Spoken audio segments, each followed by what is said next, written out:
I'll introduce you to the group. Oh, So, do hi you see guys. my screen? Yeah, I can see your screen. Okay, so let me get started. Sure. First, thank you for the invitation from Mingfei and Aditya. And today's topic is about the our ICLEAR paper named Data Influence Cascade in Decentralized Learning. And basically, it's about a paper study the influence cascade phenomenon in decentralized distributed learning. And first, just show some main results before the story begin. And first is was scientific problem with studying this paper.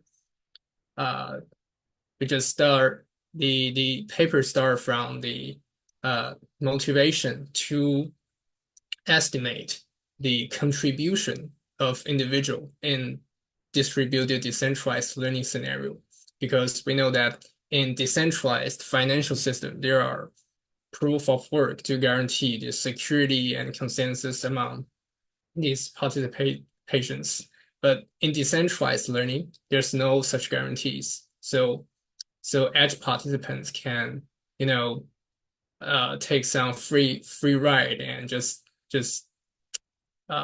gain without participant without making some effort. And we want to know the individual contribution in this setting. And during this project, we find some very interesting phenomenon, which we called the influence cascade. And the cascade is just like a multiple layer waterfall. And it's just basically shows that the influence of data, they can propagate through the communication network like a waterfall. And the influence just spread across the network, just like you can see the ripples in this figure. And the intuition of this result is that because we know we have some training data in local models, and this data can make some influence, and the influence is means that the loss reduction or the reward increase. And our claim is that this influence can propagate through the communication network, just like a cascade. And formally it's given by this equation, and we will dive into this equation later. And the story begins like you know that the today's large language model training is very expensive, and there are some statistics, and we know it's the training cost is far beyond the academia and individuals. So how to make it feasible or possible to edge participants to train such frontier language models? One way is through decentralized learning. So what is decentralized learning? We know that the large-scale training are primarily conducted in data centers that we call the server-based learning. And to make the training cost feasible for edge participants, we can try decentralized learning. And basically, the difference is to amortize the training cost to edge users. And in decentralized learning, there's only peer-to-peer communications. And here, the communication is means the sharing of parameters and gradients. And we will show the definition later. A natural question in decentralized learning is what motivates these edge participants to engage in the decentralized learning scenario? Because we know that in decentralized learning, there's no central governance. So the participants can just just gain the training results without contribute their compute or data, and just to be a free rider. So in this system, the proof of work is very important. So how to quantify the individual contribution? Can we quantify it? Yeah, the answer is yes. We can quantify the contribution via data influence. So what is data influence? Data influence basically means we can turn the parameter level influence to the level of training data. And before we dive into the story of data influence, I mean first to introduce the problem setup. We consider our personalized distributed optimization problem where the objective function is look like this. And here, theta k denotes the local machine or local model, and zk denotes the local data. So here it means that each participant holds its local model and it holds its local data, and the data can be only accessed by the local participants or the local agent. And the goal is to minimize the sum of this objective. So I may stop here to see if there are any questions about the notations. So if there's no questions, then the next slides will show the. I have a question here. So Okay, sorry. okay. So for this approximation, okay, So this approximation is basically just an ERM of the population risk, and just replace the expectation with the sample level approximation. okay, you have this kind of like the sampling ZK sample from the DK, right? So Yeah. here DK means what? So I didn't see the definition of this DK. Oh, okay. Maybe the definition is okay. The definition of DK is local distribution. Means ZKI is sampled from a local distribution. So here we consider a general distribution optimization problem, which includes the non-ID problem, where the local distribution can be different and they can be also be same. But in this setup, they include or a general case include both cases. Okay, you assume like this DK is not changing, right, for this distributed Yeah, DK is not changing, but actually in our theorem we do not assume DK do not change over time. So in your theorem, you suppose like the DK can be changed. Yeah, we do not assume DK cannot be changed. Yeah. Okay, good. Maybe In this setup, I just do not show that DK is changing. Okay, good. Yeah, please go ahead, please. Okay. So the training algorithm we consider is the general decentralized learning algorithm, and basically it consists of two parts. The first is the local update. It means that the local worker or local machine sample the data from local distribution DK and use the data to do optimization. And the optimization, they can use their local optimizer and is denoted by OK. And here OK can be any optimizer like SGD or Addon. And after local update, there is followed by the gossip averaging. The gossip averaging means that the local machines just share their parameters with their neighbors, and their neighbors also share parameter to these, like here the notation is theta j, and then do parameter averaging.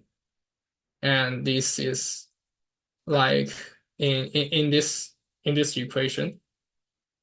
And notably here, the algorithm one also include the federative learning scenario, because we can let WK be a fully connected matrix rather than a sparse matrix to recover the federated learning setup.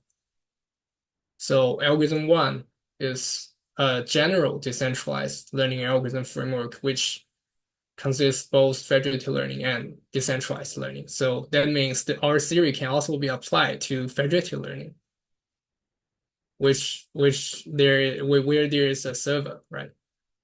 So if I'm not sure if you have any questions about the notations, because there are many notations. Yeah, I have a question. So, like, is W the weight assigned to your neighbor, or Yeah, W is the weight. So it means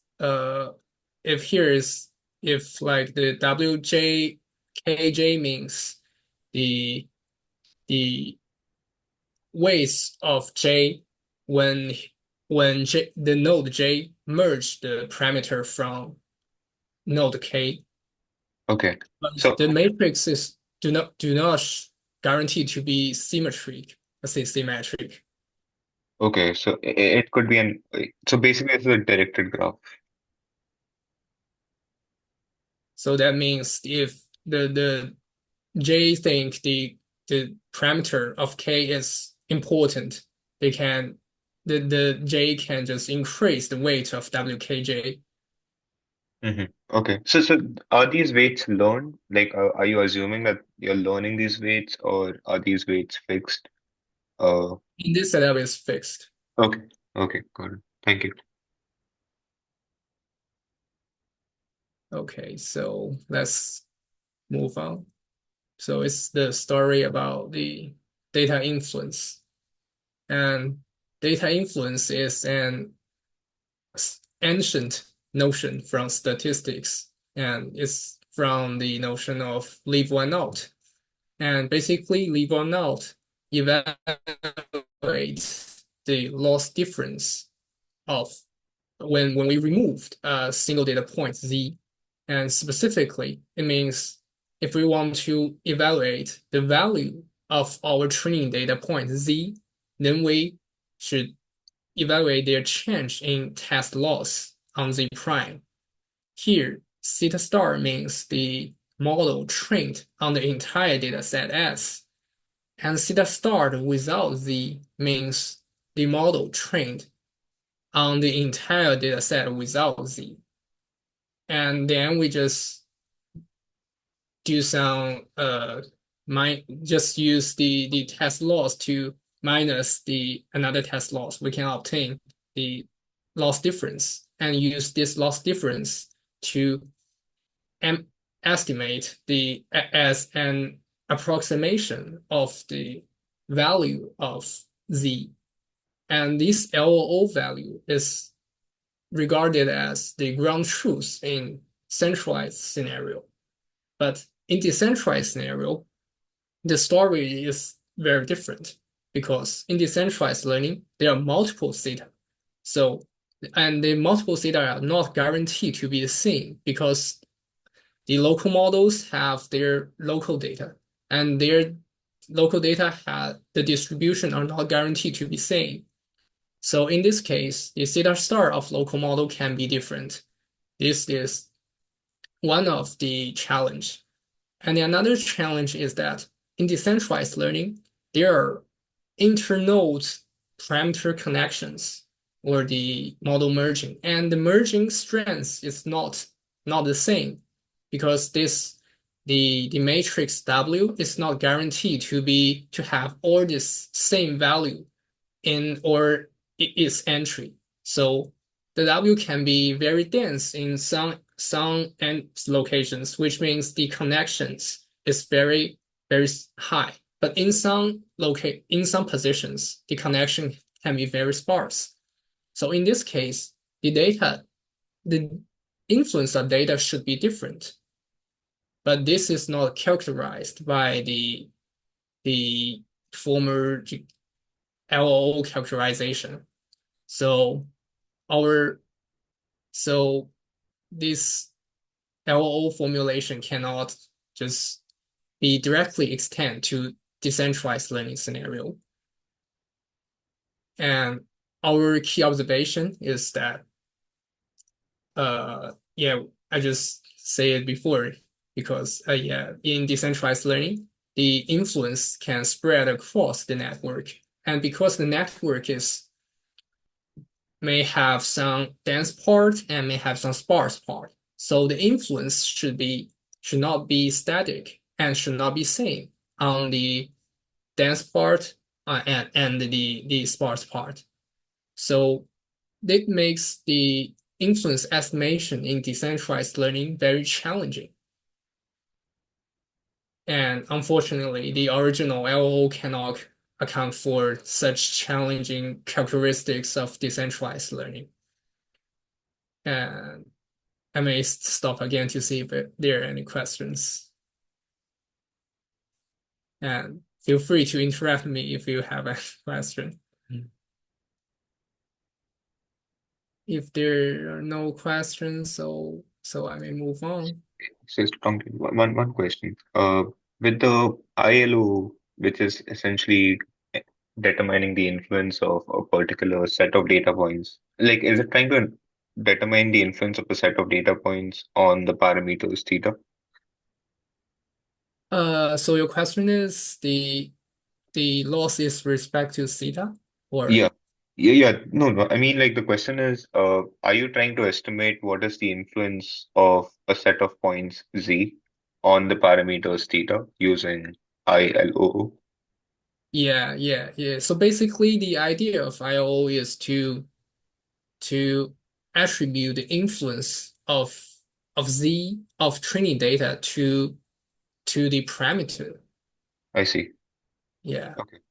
Okay. because if we want to evolve the value of data, it's on data level, but LO makes the problem to parameter level by evolve the loss difference on both theta star and theta star without Z. I see. Okay.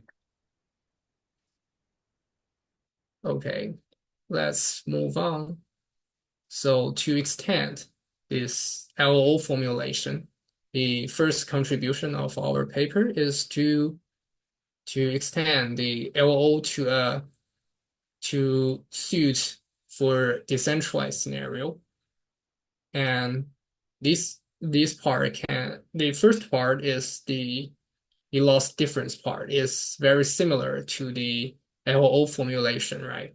And this straightforward. And here theta j t plus 2 over 1 over 2 is the optimization part. It means we want to evolve the test loss difference after theta jt is optimized on the data zk. And here we'll, oh, let me introduce some other notation, sorry. Here we want to know the influence of ZJT to the testing data Z prime. And traditional formulation just consists of the first term.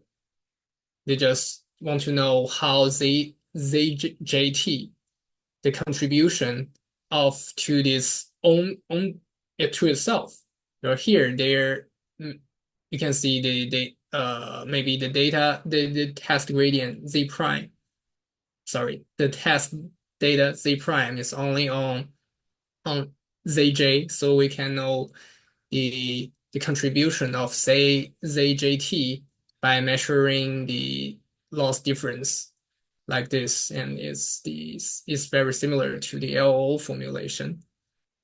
But here we extend this formulation by introducing another term, is the influence of the difference in loss on its neighbor, meaning that we also include the indirect marginal contribution of ZJ to its one hoop neighbors, and it's characterized by this term. And here theta k is the model parameter of k, and the theta k without ZJ means means the parameter when at the t step, Cj do not share the parameter with their neighbor. And here is the definition of the indirect marginal contribution of CJT. And we use this term as the one-hoop ground truth influence. And we can estimate this term by an approximation. And we can see the approximation is much straightforward than the definition. And the approximation looks like a dot product between the testing gradient and the gradient related term, or the optimization related term, delta J. Delta J means the parameter update of Cj. And the first one is the testing gradient. And for the indirect contribution, the term is similar and just with another WKJT term. And basically it means, and for example, if delta J, if we use an SGD and the delta J becomes gradient, and then this term, the dot product between testing gradient and the delta J becomes the gradient inner product. This means that if one of my neighbor, their gradient are much similar with my training gradient, then they will have much higher influence to me. That's the intuition. And before we dive into a more complicated term, I may stop here to see if there are any questions.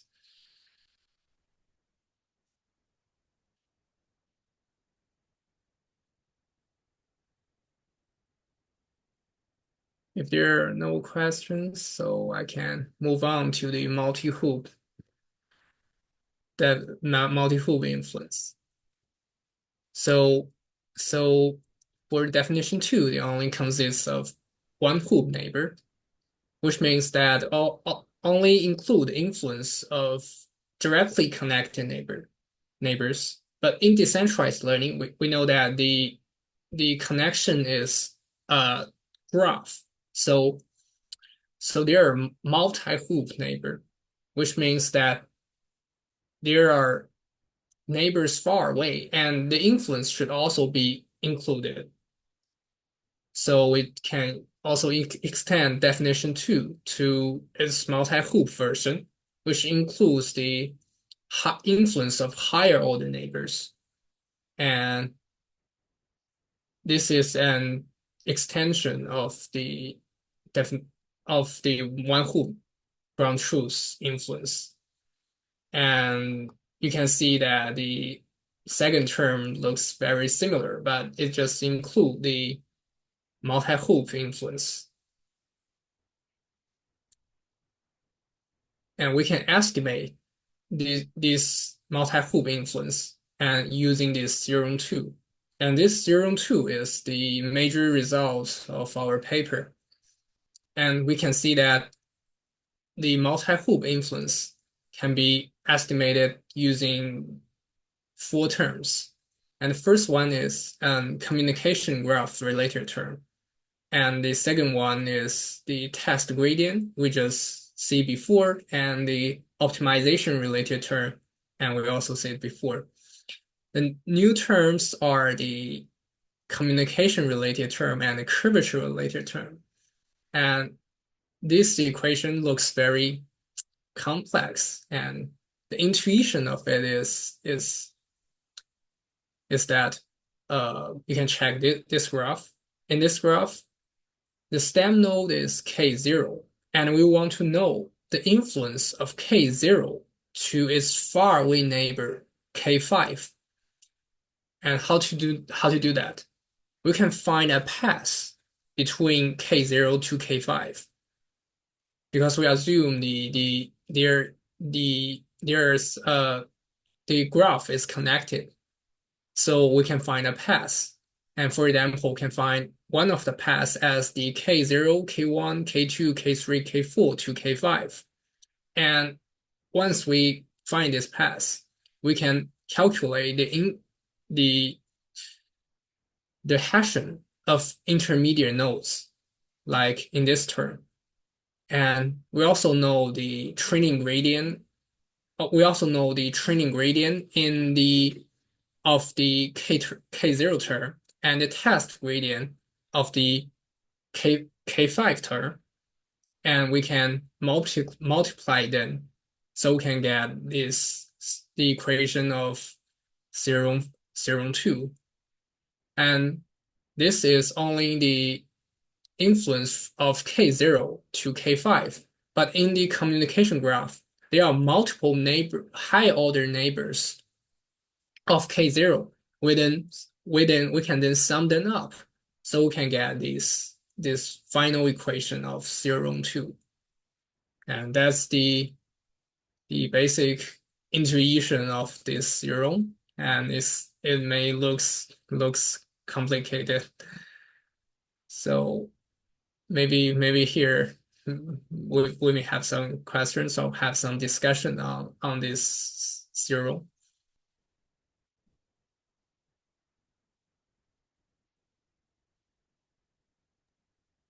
Yeah, I still have a question regarding the like intuitive explanation of what the curvature related term. Like, why are we using the curvature related term? Oh, sorry, I Yeah. don't catch up with your question. So the question is like, can you like provide the intuition as to why the curvature related term came into existence for this equation? Okay.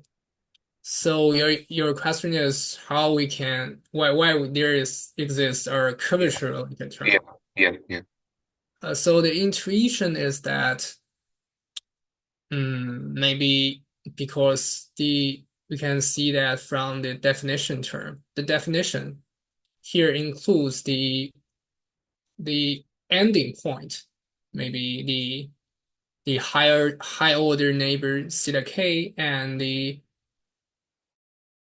model parameter of theta k without zj, and there are paths between j to k, meaning that j and k is not directly connected. When we do the approximation, when we use the approximation, which is the approximation includes the Taylor expansion on these two terms, and if if the two terms are not directly connected, we may use multiple approximation. And if we do one-time approximation, just include the gradient term. But if we use multiple approximation, the hashing related term appear. That's the Okay. intuition. I realize. Okay, so the Taylor series expansion. Yeah, uh, or the Yeah, intuition, more direct intuition is for the first order term, we just use one's approximation. But for higher order terms, we want to know the difference in difference. So the I see. difference in difference is the hashing, I see. Okay. the intuition. Okay. So you're looking at the curvature of the topology of how the like multi-hop neighbors are connected. Like would that be correct to say? Yeah, so I can offer another intuition. So this equation means that if we want to know the influence of high order neighbors, we actually should know the curvature information of the intermediate nodes, I see. meaning that the curvature of intermediate node just they can shift the influence of from J to K. Maybe there's another intuition is the dot product means the similarity, right? But if we add a matrix between them, it's a twist similarity. It's also a high order, it's maybe an extended notion of similarity. And its similarity is also affected by the intermediate curvature information. I see. So Yeah. because there's an indirect influence, you're trying to see what Like you're essentially using the curvature to determine how the indirect influence is coming into play. Yeah. Okay. Okay. Thank you. And here the communication graph also play a role. Here we can see that if the connection between 0 and 5 is strong, and in this path is strong, so the influence will be stronger. But in the communication graph where the connection is very sparse, or the weights of the matrix is very small, then the influence will be low. And that's is aligns with our intuition.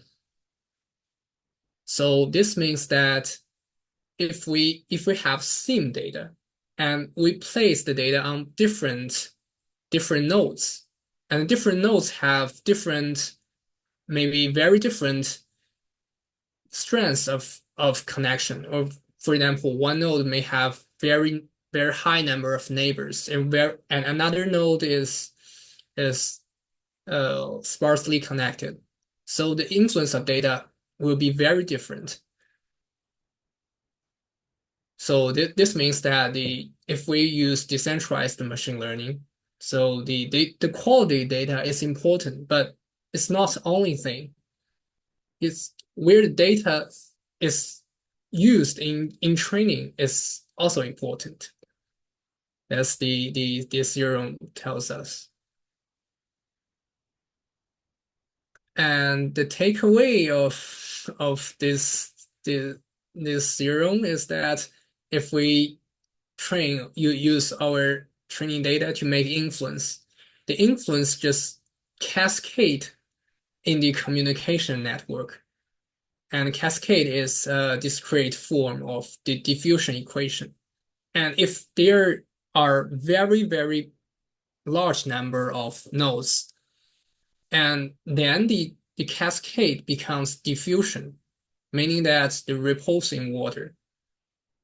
You know that just like if we train our data on a stem node K0, and the effect or the influence of the data is like ripples in water, and it's governed by some diffusion equation and PDE, right?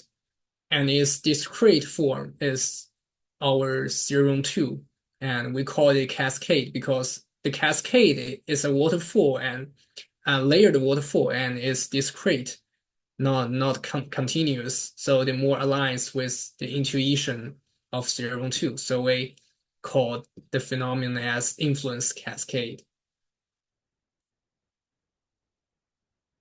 So many thanks to my collaborators on this work, and that's maybe the major part of my talk. And thank you guys for listening. And do you have any other questions?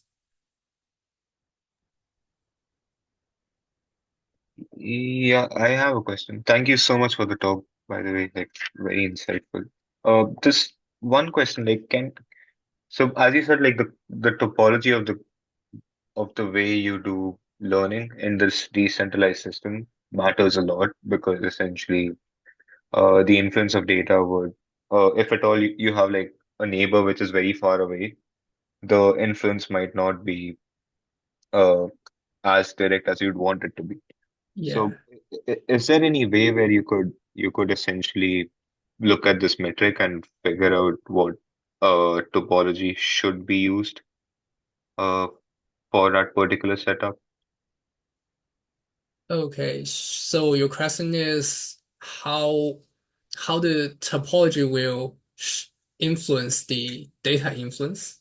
No, no, no. I'm asking like looking at so now we have dice as a way to estimate what is the influence of the data point at a particular node onto another node, which is maybe a multi-hop neighbor. And there might be situations where you'd want a particular type of influence to be subjected from one node to another node. So look like can is there any way to infer from this metric like how exactly should you design the topology of the decentralized learning system. Okay, so your question is how should we design Yeah, topology based on the theorem two, right? yeah. Yeah. So let me show you some intuition. So for the proposition one, it's the one hoop influence. And we can use this term to design topology because you can see that this term is just like the gradient dot product. That means that if the gradient of my neighbors, they're more similar with mine, so I increased my connection with my neighbor. But if their gradient is maybe orthogonal to mine, so I decrease my connection with my neighbor. So this an application of proposition one or the one hoop influence. But for high order neighbors, the things become complicated in because in decentralized setup, the participants only know the gradient or the parameter from its direct neighbor. But theorem two, in theorem two, it's if we want to calculate influence, we should know the parameter of all the intermediate neighbors. But it's not possible, or it's not directly possible in decentralized scenario because I only know the parameter of my directly connected neighbors, but for neighbors very far away, I can only know the theoretical formulation of their contribution. But estimating the actual value of their influence is hard because we do not know their information. Once I know their model parameters, it just do not obey the setup of decentralized learning scenario. That becomes centralized. In centralized, we can query the high order neighbors. And if we query high order neighbors for their parameters or gradients, they become my direct neighbors. And the graph become fully connected, not a sparse graph. But in decentralized learning, we need a sparse graph. Yeah. I see. Okay, okay. And the Hessian would be kind of difficult to calculate if at all your parameters would be extremely large, right? So, Yeah. it, So we can use some approximation if we I see. want to calculate them. So if we know if we stand on a global view, so we know all the parameters of the participants, and then we can calculate this term and use some Hessian approximation techniques. We can calculate this term. But for the participants of the decentralized learning system, it's hard to directly estimate this term because they do not know the parameters of their faraway neighbors. But theorem two also, uh, although they do not, theorem two cannot tell us the exact influence of my high order neighbors. It shows when I was when I it's from a global view, I can know the influence of high order neighbors from maybe K0 to K5. But for the exact participants, it's hard for them to estimate their value. So if we want to estimate, we should estimate the parameter of the intermediate nodes. And this is hard in decentralized setting, but they can be done. And I've read some paper just the privacy attack in decentralized learning. They just estimate the gradient or parameter from the neighbors, and combined with their results, we can possibly estimate the influence of high order neighbors and use this estimated term to reweight the matrix W. But in the current paper, we do not introduce some new algorithm to design W based on the contribution of high order neighbors. I see. I see. So, So you're saying that there are papers that try to approximate the parameters of their neighbors. Yeah, yeah, it's called the privacy attack in decentralized learning. It's maybe an ICML 2024 I paper. see. Okay. So that is very similar to like if we were to draw an analogy to multi-agent systems, like that is very similar to opponent modeling. Like you're trying to model your like you're trying to model other agents in the environment to reduce non-stationarity in the environment. Is like can we leverage multi-agent uh techniques to essentially learn the parameters of the neighbors? Because uh I mean, there are like I've read a few papers which essentially try to model like if you're in a competitive setup and you are assuming decentralized training paradigm, you if you want to reduce a non-stationarity in the environment, you essentially try to model your opponent to figure out what would be the next prediction that they'd be making so that you can bias your prediction on top of that. Can such like does that paper do something similar to what I'm talking about, or yeah, like how does Yeah, it go? Okay. that's a good question. In multi-agent system, so it's similar to decentralized learning, but they are not the same because in from my understanding, multi-agent system, the shared or are observations, not the model parameters, right? Yeah. So it makes difference in the influence estimation because in decentralized learning, they assume the data is not shared. So the it means the observations are not shared, but we also share the model parameter or the gradients. Oh, so So this is the uh, difference. okay. So because in decentralized learning, they cares about the privacy or Right, so right. so the data is cannot be directly shared to the neighbors or other participants. Oh, so the major difference here would be that in multi-agent systems, you assume that like we assume that data can be shared, but in Yeah, observations. decentralized, yeah, Yeah. yeah, So but in that's this the difference. yeah, in this case, you assume that the parameters are shared or the gradients of the Yeah, parameters. yeah. Only the parameters or gradients are shared, and I we see. want to know the only when only the parameters are shared, how many or how large the influence one node can have to other neighbors. I see. Only the parameters are shared. I see. Yeah, yeah. If the data are shared, then the neighbors can calculate the influence of the shared data directly. Yeah, yeah. Yeah, they do not need this theorem 2 to calculate the influence. They just use the shared data and calculate the influence using this equation. Using this equation, the famous influence function, they can use this term to calculate the influence. I see. Correct. Okay. Yeah.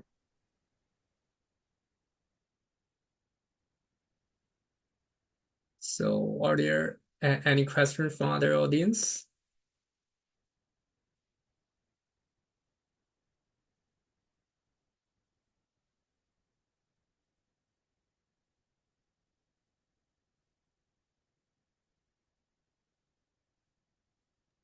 So I think you mentioned one of the kind of research, future research direction is about optimizing the weight matrix here, right?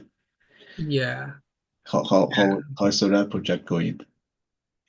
And I think it's complicated because we should first estimate the parameter of the neighbors and high order neighbors, and including the Hessian. And in decentralized scenario, because we know that the Hessian is large, so we should figure out some ways to efficiently estimate the Hessian. Right, but you can make some assumptions of this question, right? Yeah, You can yeah. possibly you can estimate only the diagonal entries. Yeah, and this one of the future work, and other future work includes they use these notions to establish parameter and data markets in decentralized learning. But that's more conceptual. Yeah. Okay. And direct extension includes the how to use the theorem 2 to design the communication graph. Because for one hoop estimation, the design of the communication matrix W is simple. We just increase the the W terms when the gradient are similar. But for high order is complicated because we don't know the parameter of intermediate nodes. Okay. Thank you.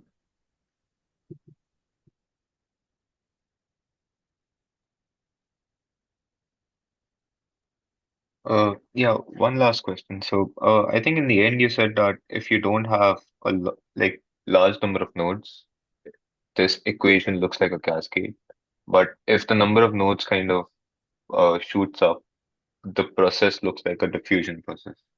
Yeah, yeah. So Oh, this theorem 2, the equation means is in a discrete form. But if the number of nodes increased or goes to infinity, this will be like a diffusion equation, just like ripples in water, governed by some PDE. I see. Okay. So, uh, yeah, I can't directly see it, but does it take the form of the diffusion equation? Like if you uh like basically increase your neighbor size, like or maybe your number of nodes directly, like maybe if k goes to infinity. And I think it's cannot be directly seen from this theorem too, but I can give you some intuition. Hmm. For if the number of nodes increase to infinity, then there are multiple nodes, and this diffusion is like if there are very large number of nodes, then the for example you can just see one path on this path. And on this path, if we include one single neighbors on this path, then we include a new W. And this new W is like a discounting factor in the propagation of wave. Because in the propagation of wave, the wave just their strength the strength of wave just decrease over time, I see. Okay. over the distance. And if we increase the number of nodes, then there will include more W. Hmm. The inclusion of W means that the influence should just decrease to zero if if the number of nodes are very large. Got it. So the influence becomes like a wave, so the like just decrease over the path. I see. I see. Okay. That's the intuition of the wave, and the wave is governed by some diffusion equation, the dynamics Okay. of wave. Hmm. Got it. Yeah.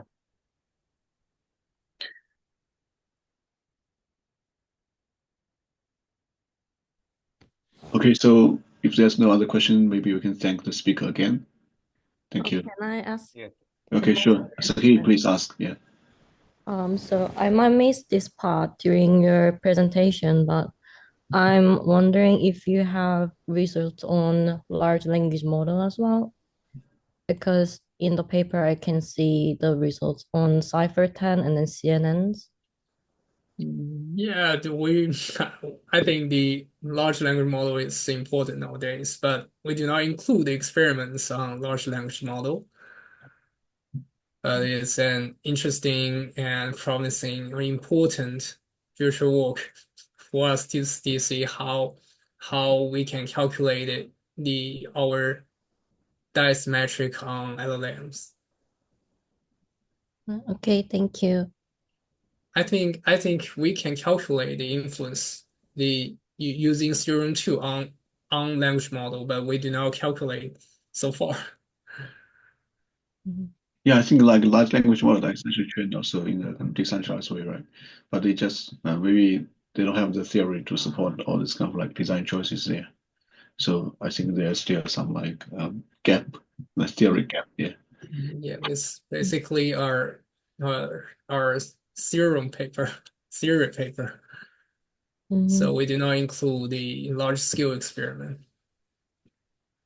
I see. Okay. Good. So Antia, so you want to say Yeah. something? Yeah. Yeah. Thank you so much, Tongtian, for this amazing talk. Like it kind of overlapped a lot with my interests and I learned a lot. So yeah, it was really, really nice. And thank you for like staying up so late because I'm assuming it's really late up for you in China. Thank you for So the invitation, Aditya and Mingfei. Yeah. Thank you. yeah, So thank you. great, Thank you. great. So I hope we can keep in touch about these potential collaborations across this, the multi-agent reinforcement and also the Wonderful. decentralized training, right? So I think I also had a kind of lot of chat before with Tongtian on these potential topics we can work together. Yeah. So at least I see like there's no kind of application of this decentralized STD in the multi-agent reinforcement, right? So, Yeah. so it seems like nobody actually tried this. Not Yeah. sure why. It's like, I mean, in theory, it's like it's both of them are kind of like the same side of uh, like one thing, right? But we just frame it differently. I think, yeah. So it should be kind of a direct application from one side to another. Okay, good. So thank you so much. So I hope you enjoy. So you're about to graduate soon, right? You're about to graduate soon. Maybe one more year. Okay, good. So I hope you enjoy the rest of your PhD study. Okay, so let's keep in touch. Okay, thank you, Aditya, for Okay, organizing. let's keep in touch. Thank you others for joining this talk. Okay, hope to see you soon. So Okay, see you, see yes, you. goodbye. Thank you for the invitation. Thank you for the invitation. Bye. Thank you. Bye Bye. bye bye bye.